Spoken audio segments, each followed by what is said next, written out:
Good morning and welcome to the third presentation of the day. My name is Adam Carlson, former biotech equity research analyst here at ABG, and it's my pleasure to introduce XNK Therapeutics, an NK cell therapy company, and CEO Johan Living. The floor is yours. Thank you very much. Here is our disclaimer. Please read it very carefully. So, some key highlights of XNK Therapeutics. At our core, we have a platform technology. This technology allows us to expand and activate the natural killer cells. And these are very versatile cells, so we can use them as monotherapy, as combination therapy, and also in both hematological malignancies and solid tumors. And we have ongoing research in all areas. We come quite far. We have presented a phase 1 clinical trial showing that it's a safe product, and also having a very promising efficacy, allowing us then to go into a phase 2 trial that is ongoing. Is a combination trial where we combine our autologous natural killer cells called evencalusul with Sanofi's anti-CD38 antibody.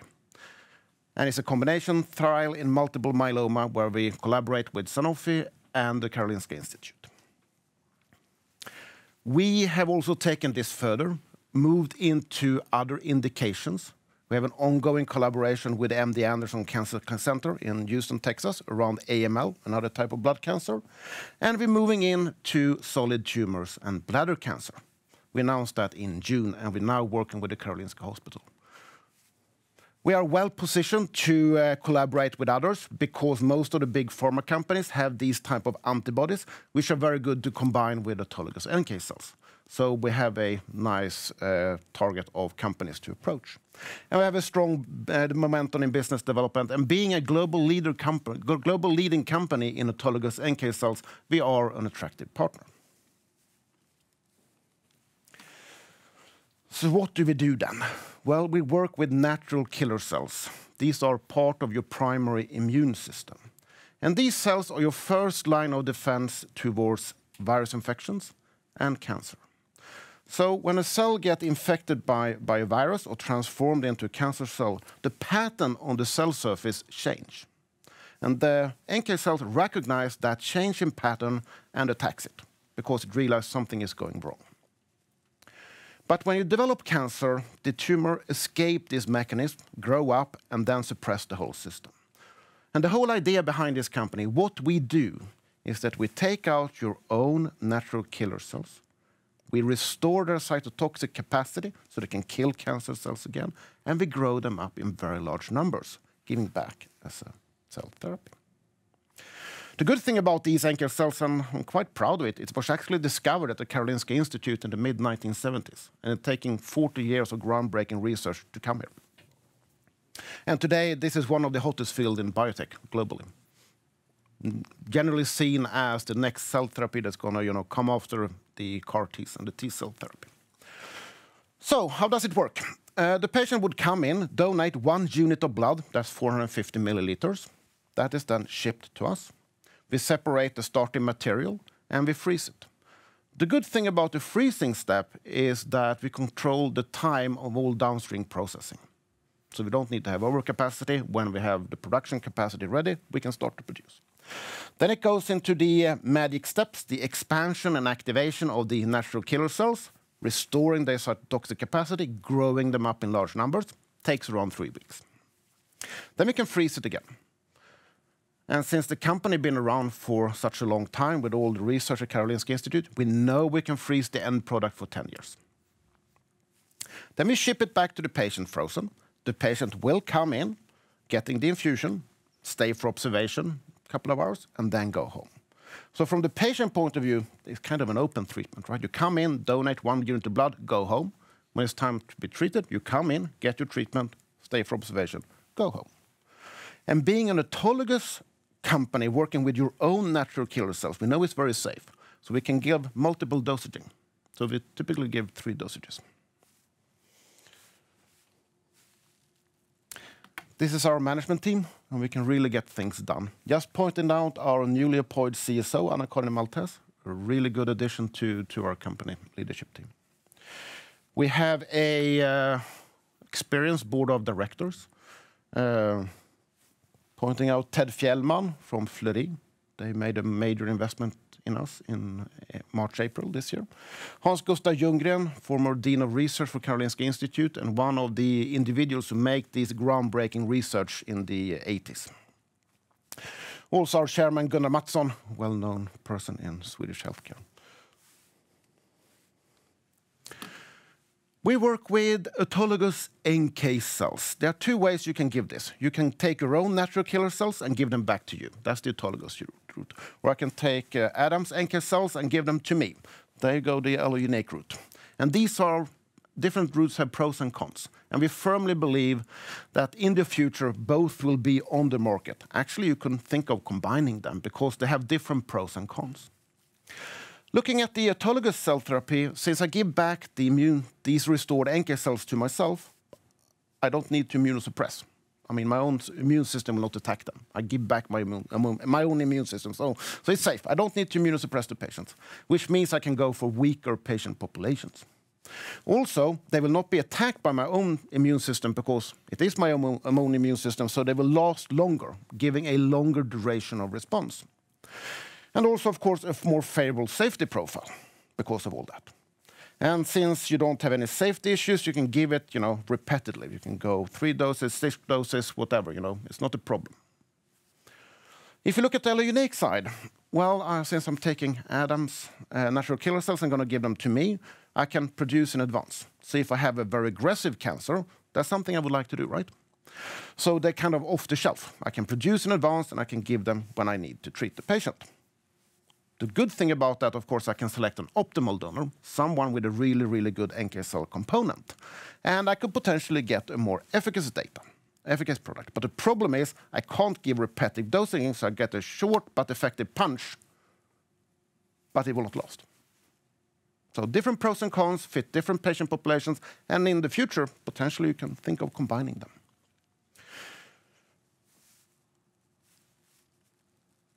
So this is how the competitive landscape looks like. We're following around 40, well, slightly less than 50 companies, 105 pipeline projects.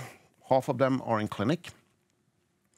If you look at them, roughly half of them are using gene modification techniques. You take the natural killer cells, you modify them.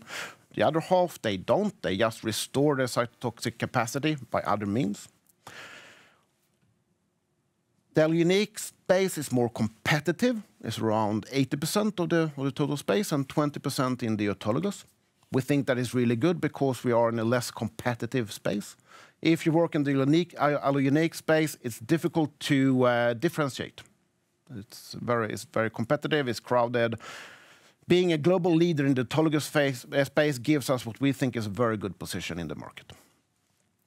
And if you take the autologous space, around 13 products is in clinic. And this is how it looks. We are in multiple myeloma in phase 2. The other companies are also, the most advanced, are in phase 2. Can point out what we think is, in addition to us, the most respected company here is NKGen, a California-based company, originally from Korea. They actually presented really good data in non-small cell lung cancer, combining with an antibody in October, showing a really efficacious treatment. We were very happy to see that because it proved the concept. This will work.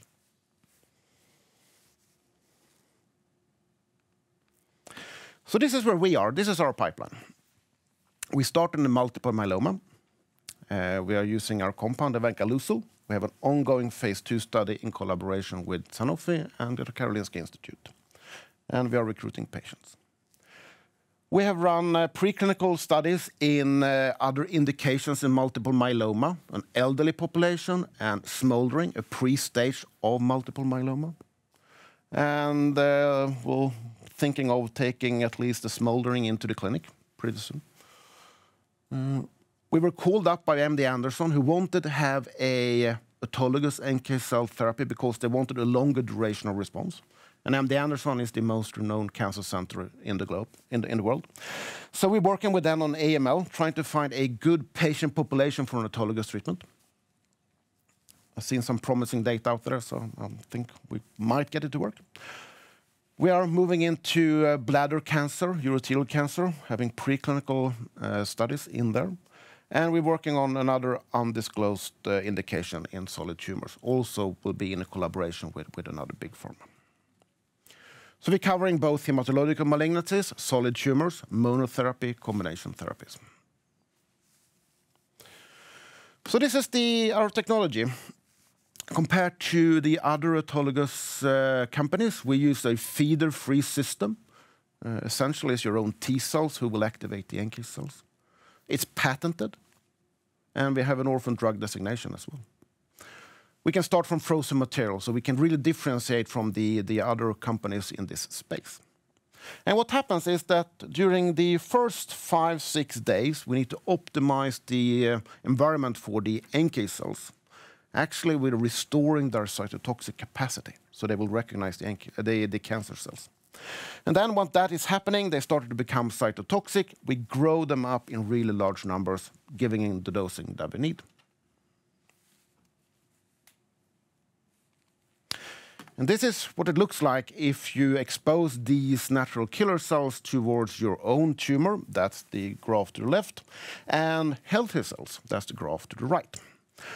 And when you take them out from your own body, that's day 0. That's the dotted line at the bottom of both those graphs. And as you can see on the y-axis, that's the killing capacity. They don't kill cancer cells.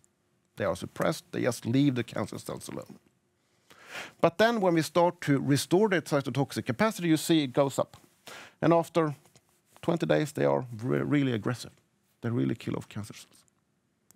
But the good thing here, the beauty of this therapy, is that these natural killer cells, they recognize changes in surface pattern, right? If a cell gets infected, these will change. If it transforms to a cancer cell, these patterns will change. Healthy cells have normal surface patterns. And the natural killer cells, well, they leave them alone. This leads to a very safe product. The beauty also, this is a general mechanism, right? All cancer cells do this, so you can go hematological malignancies, solid tumors. So what are we looking for? Well, we are an autologous therapy, which means that we need to find a good patient population where you really would like to have an autologous therapy. We found one in multiple myeloma. Where we are today is a frontline therapy after a stem cell transplantation. So the stem cell transplantation is taking out most of your cancer burden, so it's debulking it. And then after that, you're kind of weak as a patient, and we can come in as a consolidation therapy, repeated dosing. The good thing also is you have an antibody, an anti-CD38 antibody that we'll combine with. And what these antibodies do, they actually point out as small flags the cancer cells. And then on the backside, they have a CD16 handle that the NK cells will attach to, actually leading to large synergistic effects. So that's what we do in multiple myeloma. We went into AML, same type of concept. Bladder cancer, same type of concept, you're debulking with chemotherapy, and then we come in after, together with an antibody that is already on the market, available. That's what we target. And you can find this in amyloidosis, liver cancer, lung cancer, there are multiple options there.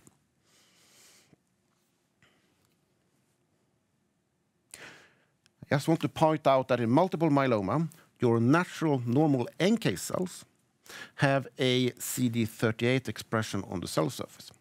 And if you combine that with a CD38 antibody, it will actually mark out your own natural killer cells. So they will start killing each other.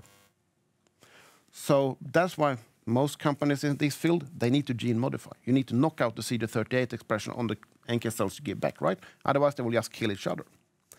In our expansion, that is downregulated. So we don't have to knock it out. It happens automatically, which is why we don't gene modify at the moment. And in the other indications where we look for, obviously, we checked, they will not start to kill each other using an antibody. So, where are we? This is our ongoing phase 2 trial. It's a randomized trial, 30 patients in each treatment arm. One treatment arm is the anti-CD38 antibody, isatuximab from Sanofi.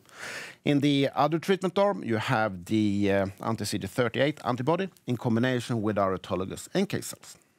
And we're looking for efficacy, response rate. Obviously, time to progression, duration of response, overall survival, all that is in there, and of course also safety. We could go into this trial because we finalized our phase 1 trial, first in human. We treated 6 patients, same indication, multiple myeloma, as a consolidation after an autologous stem cell therapy. It was published in February this year, and we followed up with a poster at EHA in the summer.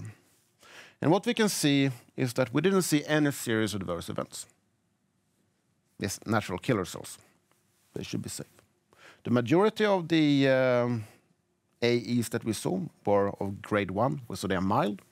The majority was also unlikely to be related. But what we saw, an interesting observation, that the 4 first patients developed shingles, bältros in Swedish. Of course, it was surprising to us, we were a bit scared. But then Hans-Gustav Ljunggren in our board of directors started to think about this, and he was actually quite excited, because what we think is happening is that when you get chickenpox as a child, that never goes away. The virus will dormant in your dorsal root ganglia and sleep there. But these are virus-infected cells, so they have changes in the cell surface, right? So when we inject highly activated NK cells, they will find and see this change in cell surface. And they start to attack it, and then that will reemerge. The good thing about that is that it can, of course, be prevented. So we give the last 2 patients high-dose viral treatment, and we didn't see shingles develop. So, of course, moving forward, this will be a combination therapy, giving our autologous NK cell product together with a high-dose antiviral treatment. And it also went into patent application, because no one thought about it. But we see it as a sign of efficacy. They are killing cells, attacking cells where you have this change in cells pattern. We also have a long-term safety follow-up. Follow-up over 5 years. No new safety events. And the good thing is that it kind of confirms our thought that it's really feasible to give this as a consolidation treatment. And another most important thing is that we don't affect later lines. We don't destroy later line treatment, which of course is important because you want to be safe, efficacious, and the other therapies on the market should still work as they intend to. And that's what we think we can see. However, moving forward, there's a relatively large problem that needs to be solved for all cell therapy companies, and that is production. Today we are producing at Vicura, which is the cell therapy production unit as the Stockholm County Council. Works fine for us for the ongoing clinical trial, but there is no way we can use that production capacity to run a global trial, or European or US trial. Will not work. So we worked really, really hard during the last 1.5 years to set up our own GMP production. And it's ready build now. We have a capacity of around 100 patients per year initially, easily scalable to 200 patients. We can really work on how to optimize the production, the scale out, and I'm really happy to say that this is already built, just waiting for approval, and then we're ready to go to really take our entire pipeline into the clinic big time. We also have an opportunity here because Fleury Invest, who invested in us in the spring, also are a fully owner of NorthX Biologics up in Matfors. They know how to produce. They don't know cell therapy, but they really know how to produce. So we are exploring synergies with them, trying to come as closely as we can, so we don't have to have backup facilities, backup redundancy, and whatever we can utilize, all their power that is in NorthX. And let's see where it is, but I'm hopeful that we should be able to come to a good path forward here. So just to sum it up, XNK Therapeutics, we are a globally leading company in natural killer cells, one of the hottest topics in global biotech today. We have a platform technology, allow us to expand and activate the natural killer cells. We can use it as a treatment in monotherapy or in combination therapy.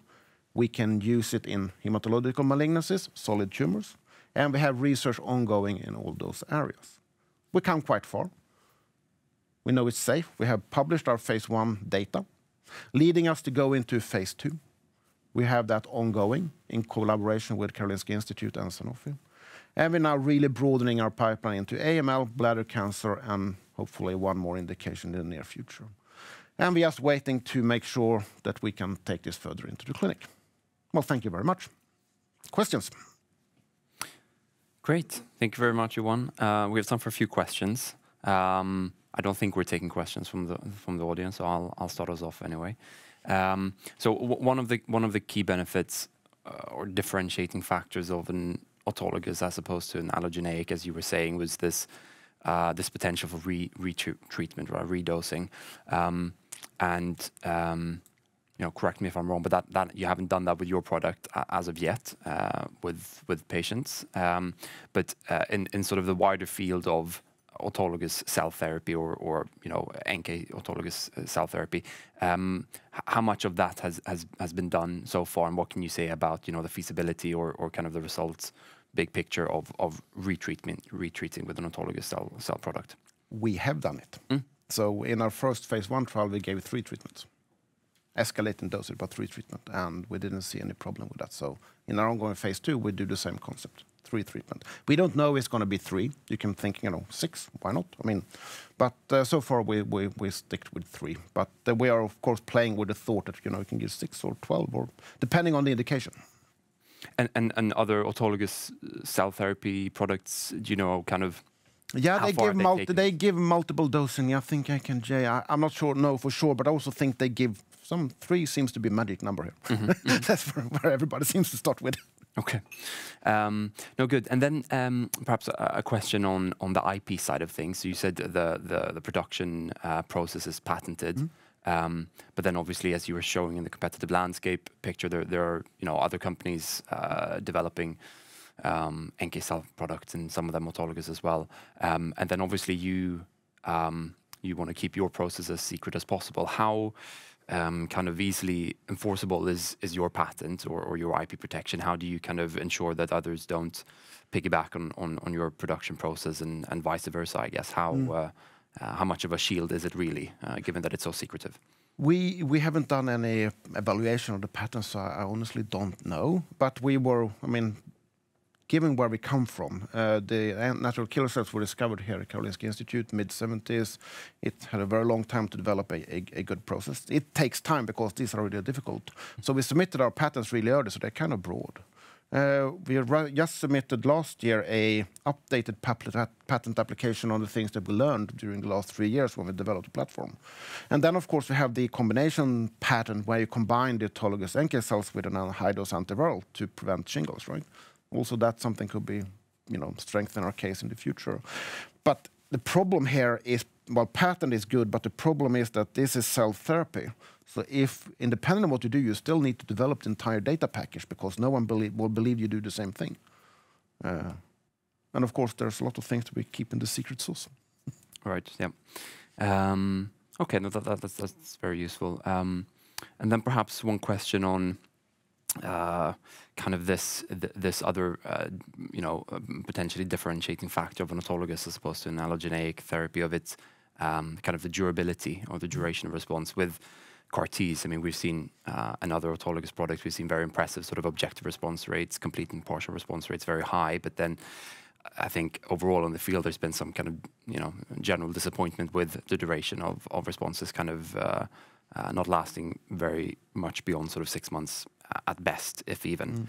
And I guess you were saying, with an autologous, there's that theoretical benefit there in vivo or there from yourself, so they should be able to last longer. And so I wonder if you could speak a little bit more to that, kind of what are we seeing in the field at large, and perhaps if there's anything from your work as well. Yeah, so typically what you see with allogeneic products is, I think you talk about 2 weeks duration, right? Just, that the cell will survive for 2 weeks, then they clear it out. What we see now, so in our first clinical trial, is that we know that they last for a month. We didn't check any longer because we didn't have the ethics to do that, but we could detect in 1 month. But the big beauty here is the redosing. So you can just keep going, right? You give them, let them last, and then you inject a new one. That's one way you can really, prolong the whole thing. They will last longer, but you can also retreat. That's a difficult concept with a allogeneic product. It's not. And then the good thing here is that I didn't know if I pointed that out, is that if you look at the T cells, the CAR Ts, right? What we do with the antibodies that we administer together with, the anti-CD38 antibodies, Aktier, is virtually a CAR T, right? But in two components, right? The antibody will mark the cancer cells, and then the effector cell will use that to kill. And of course, you get the synergistic effect as well. But the point is that it's a nice concept where you actually can take something that's available on the market already and just adding on the effector cell, and in very large numbers and very aggressive. So it seems to be a very fruitful concept. Good. And then perhaps just a final question then in the interest of time. So you were showing how the new production facilities are sort of ready to get going, pending formal approval and certification and so on. What kind of volume will that allow you? Will that take you through sort of all the way to market, but then presumably not beyond? And then on that second point, then big picture, kind of the cost of developing sort of commercial scale production. Is the expectation that you would do that internally over time? And I mean, what should we be thinking in terms of that? So when the production facility, we actually built it to be able to run large phase 3 trials. That's what the intention in mind, right? It will not be a commercial facility, for sure. It needs much better. We placed in Huddinge, right? That's the wrong place if you want to have a commercial facility. But for research, pilot facility is really good. We're going to learn a lot for, taking the next step. If we're going to build a huge facility ourselves, I don't know. I don't think so. we have a good partner now in Northex. That's what they do, right? Well, there might be other partners as well, but there are good opportunities there for running a large-scale production facility. But for what you want to do for the clinical development, making sure that we can, take this, show good response, looking for partners which we can collaborate with, licensing out to, this is fit for purpose. Great. Perfect. I think we're at time. Thank you very much, Johan, for an interesting presentation. Thank you.